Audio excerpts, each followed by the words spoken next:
Да, поначалу можно познакомиться с этим механизмом эгоизма, механизмом личности.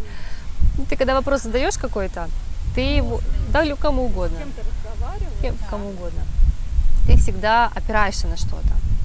То есть это не просто вот какая-то аморфная фраза, это вот буквально. То есть ты вот, когда вот ничто, ну, не возьмется ниоткуда вопрос. У тебя появляется что-то, какая-то опора, из которой ты начинаешь вопрос строить. И, как правило, ты прям в нее в этот момент смотришь. Вот прям вот и ею начинаешь говорить. Это может быть, ну, как угодно, даже как картинка восприниматься внутри. Но смысл не в этом, а смысл в том, что просто увидеть, на что ты постоянно опираешься.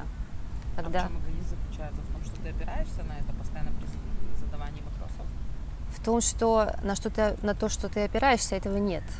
Что ты себе это придумываешь. Что это просто игра вот с пустотой.